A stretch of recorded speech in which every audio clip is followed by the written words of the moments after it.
Bom dia, sexto ano, tudo bem? Vamos lá começar mais uma aula de História. Vamos começar hoje a unidade 7 e a gente vai falar do Império Bizantino na aula de hoje, tá? O que seria o Império Bizantino? É a outra parte do Império Romano. Porque lembra na outra aula que a gente estudou o Império Romano e depois a divisão dele? Império Romano do Ocidente, Império Romano do Oriente. E aí a gente estudou mais a parte do Ocidente, aquela parte que logo o Império Romano do Ocidente é tomado por vários outros povos, pelos povos germânicos principalmente. Aí o povo germânico acaba tomando conta da região, né, até o Império Franco, daí a gente viu, né, o Clovis, né, da dinastia Merovíngia, a gente viu o Carlos, né, da outra dinastia Carolíngia, e esses germânicos são francos no poder, onde antes era o Império Romano. Então o Império Romano durou pouco tempo do lado do Ocidente. E aí a gente viu tudo o que aconteceu, a divisão do Império em 3 partes, o enfraquecimento desse Império, e depois a formação do feudalismo. Isso tudo aconteceu lá no Ocidente. Então, lembrando, são 2 partes do Império Romano. Do Ocidente a gente já viu, até a questão do feudalismo, na aula passada que a gente viu a questão religiosa, né? Era tudo do lado ocidental. A partir de hoje essa aula é outra, a gente vai ver a parte oriental, né? Então, a outra parte do Império Romano, tá bom? E a gente chama de Império Bizantino, tá? Já vou explicar por quê.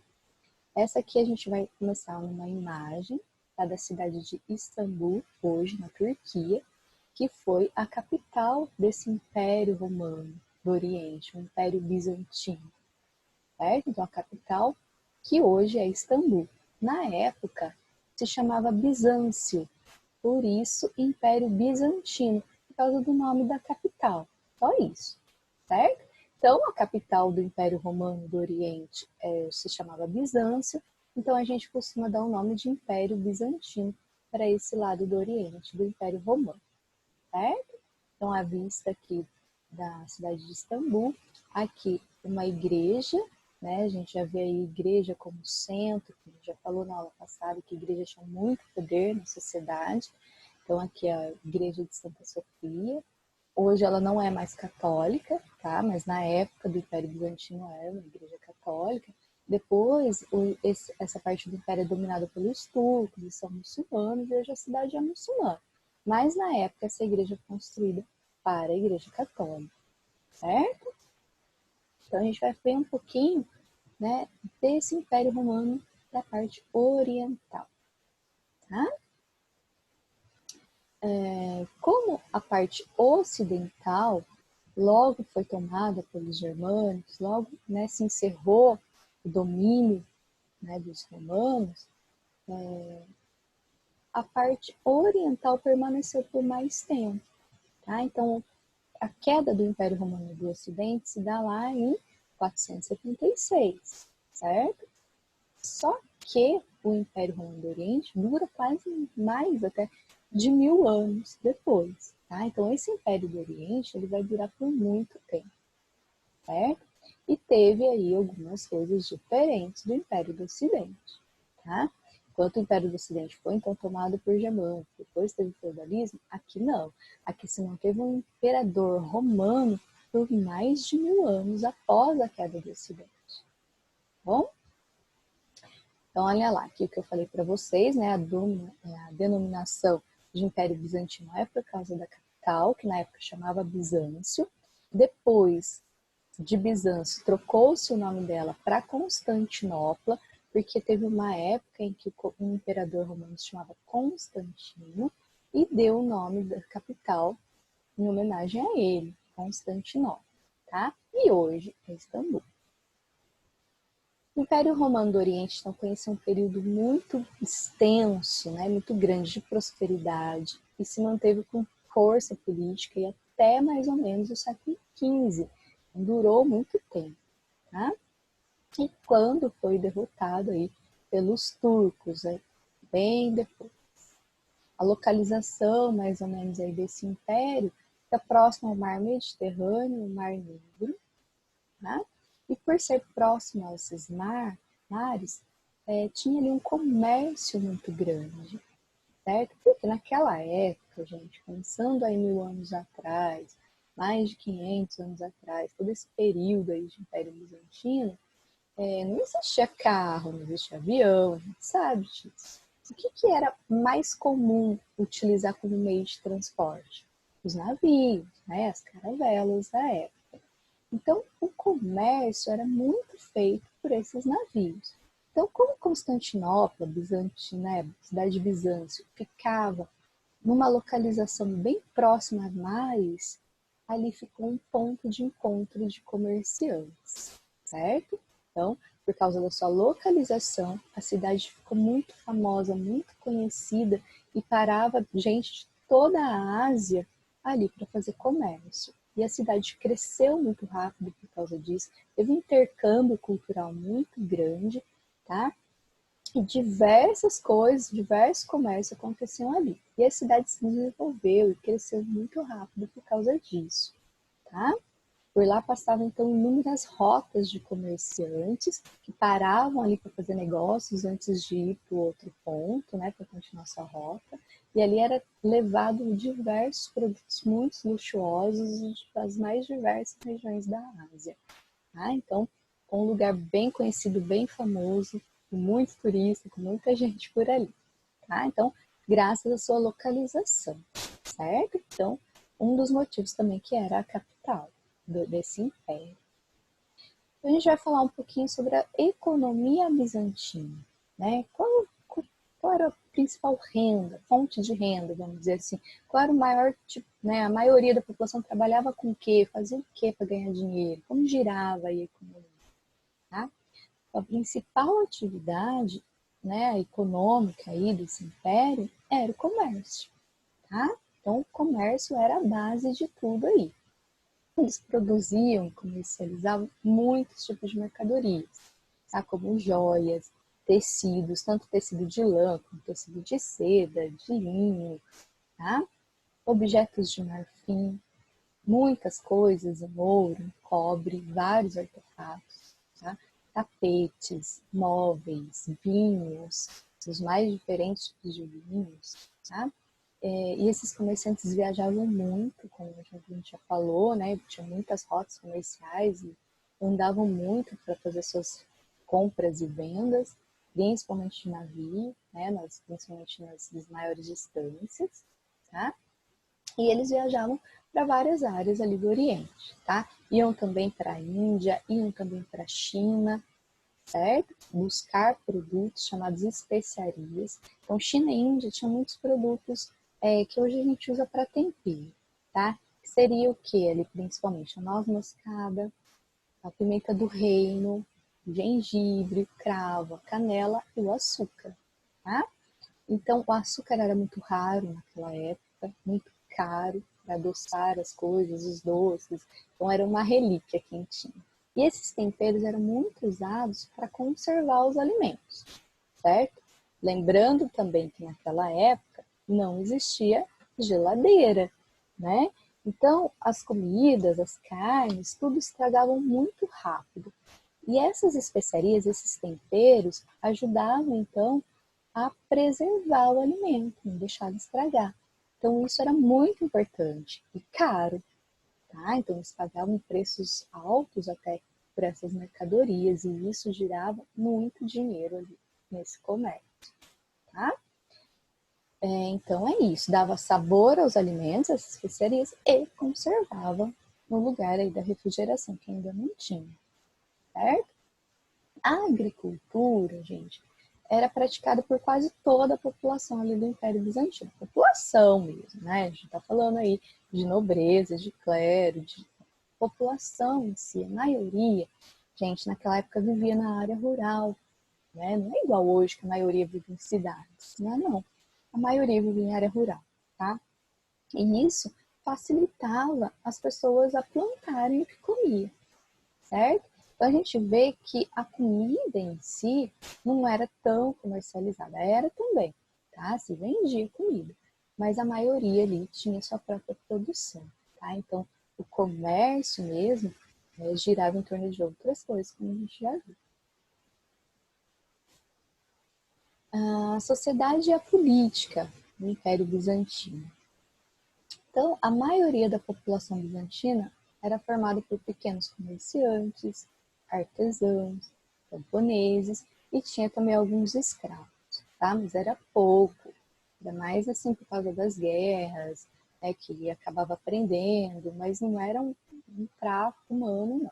Tá? Então, tinha ali a questão do escravo, sim, mas não era tão grave, como a gente vai ver depois em outras. Eles logo eram libertos, ali tinha como pagar suas dívidas, certo? Tinha escravos, infelizmente, mas não era assim em grande quantidade. E tinha outra camada da população. Daí era o imperador, a nobreza, os grandes proprietários de terra, né, aqueles que eram donos de grande quantidade de terra. Os grandes comerciantes, aqueles que faziam as rotas mais longas, aqueles que tinham muito mais lucro e enriqueciam com o comércio, tá? Tinham os funcionários do governo e tinham os membros da igreja. Lembrando que a igreja também tinha um papel muito importante nessa parte do Império Bizantino. Então, lá no Império Romano do Ocidente, a igreja era muito importante. Aqui no Império Bizantino também era importante, mas não tanto quanto a gente já viu nas outras aulas do Império do Ocidente, tá?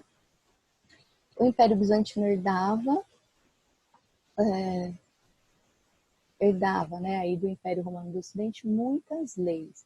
Então, do jeito que tinha as leis já no Império Romano do Ocidente, no Oriente também eram as mesmas regras, as mesmas leis, lembrando que antes era tudo um império só, depois que ele foi dividido. Mas depois da divisão, as leis continuaram sendo feitas. Então, além daquelas leis que já existiam, foram criadas novas leis, tá? E isso ajudou a fortalecer o império. Por quê, gente? Porque a população, o povo, tanto rico quanto pobre, enfim, toda a nação, ela precisa seguir regras, seguir algumas leis para ter organização, tá? E o que manteve a organização dentro do império por tanto tempo foram esse conjunto de leis, certo? O imperador mais famoso que ficou aí conhecido do Império Bizantino, justamente por criação de muitas leis e organização desse império, foi o imperador Justiniano, tá? E governou aí entre 527 e 565, tá? Isso depois de Cristo, tá, gente? E ele criou um código de leis conhecido como Código de Justiniano, era o nome dele, tá? E aí regulamentava todas as cobranças de impostos, relação familiar, né? Tudo que acontecia com o cidadão, o que podia, o que não podia, as punições, tudo, ele fez nesse conjunto de leis e seguia. Tá? Então, isso foi muito importante para a consolidação desse poder e manter esse império. Tá bom? Muitas dessas leis são utilizadas até hoje em alguns códigos civis. Tá? Muito importante, então influenciou muitos outros impérios, né, todo o Ocidente ali da Europa, chegando até a gente aqui. Tá? Ele tinha uma conselheira, né, a imperatriz Teodora, que ajudou bastante a criar essas leis. Tá? Então, aí uma mulher de destaque, né, do Império Bizantino, a imperatriz Teodora, e que ela se envolvia nesses assuntos de lei, política e religião, sempre aconselhando, ajudando e criando muitas leis. Tá? Ela teria sido responsável então, por diversas reformas que ampliaram o direito das mulheres. Então, a gente na aula passada viu que as mulheres tinham pouco prestígio, tinham pouca influência, né? A religião obrigava elas a ficarem em casa, submissas ao marido ou ao pai. Né? Já no Império Bizantino, isso muda um pouco. Né? Como eu já disse, a igreja não era tão forte como no Ocidente. E aqui já criavam-se, então, leis que favoreciam as mulheres, davam direitos a elas. Tá? Em caso de um divórcio, por exemplo, ela conseguia uma herança, né? Ela tinha direito aos bens. Tá? E além de poder ficar com os filhos, enfim, ela conquistou muitos direitos para as mulheres, tá? Além de conquistar direito para crianças abandonadas e escravizadas também, certo? Então aí foram, né, o Justiniano e a Imperatriz Teodora foram destaques aí na época de fazer esse conjunto de leis e que beneficiava também algumas partes do Império, certo? Justiniano também tenta unificar de novo as partes do Império que antes foi dividido, tá? E aqui no mapa, olha, a gente vê, essa parte em verde é o Império do Oriente, o bizantino que a gente está vendo, tá? Daqui para cima, toda essa região de Europa, até a parte da África, aqui na Itália, era parte do Ocidente. Justiniano, né, enquanto era imperador, ele tentou reconquistar todo esse Império do Ocidente, tentou unificar de novo o Império Romano. Então, essas partes que são em amarelo são as partes que ele conseguiu reconquistar, tá? Só que depois, quando ele morre, vem o outro, né, o seu filho, seus descendentes, eles não conseguem manter essas partes do Império, tá? E aí são essas partes, né, são invadidas por outros povos, tá? E que vão sendo tomadas de volta. Então o Império acaba diminuindo de novo e ficando somente nessas regiões aqui, certo? Então é isso. Aqui, olha, fica a cidade de Constantinopla, né, a capital do Império, que hoje é Istambul, né, região da Turquia, porque é Turquia hoje, certo? Então olha aqui, ó, o Mar Negro, vendo? Perto dos mares, Mar Mediterrâneo. Então tinha fácil acesso de toda essa região, né, aqui também, fazer comércio por mar. Tá? Então a gente vê, olha, de um mar para o outro precisa passar por Constantinopla. Tá? Então era um ponto de encontro, como eu falei para você. Tá? Então, o principal imperador mais conhecido e famoso do Império Bizantino é o Justiniano, por causa do conjunto de leis e por causa dessa iniciativa que ele teve de tentar reunir de novo os dois impérios, tá? Mas que depois, né, foi se perdendo, acabou não dando muito certo. Bom, no ano de 1453, Constantinopla ela é tomada pelo povo turco.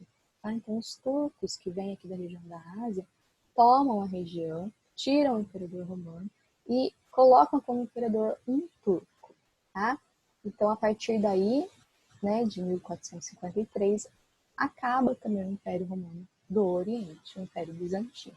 Ele dura por muito tempo, por mais de 1000 anos, mas ele também vai acabar perdendo aí para os turcos, tá? Acabando de vez aí qualquer tipo de Império Romano, certo? Então eu vou parar por aqui. A próxima aula a gente vai ver a questão religiosa dentro desse Império Bizantino, certo? A próxima aula a gente continua daqui então. Então essa semana não tem atividade. Só depois que eu terminar esse capítulo, lá no final a gente vai fazer atividade na semana que vem, certinho? Então é isso, gente. Bons estudos, até a próxima aula.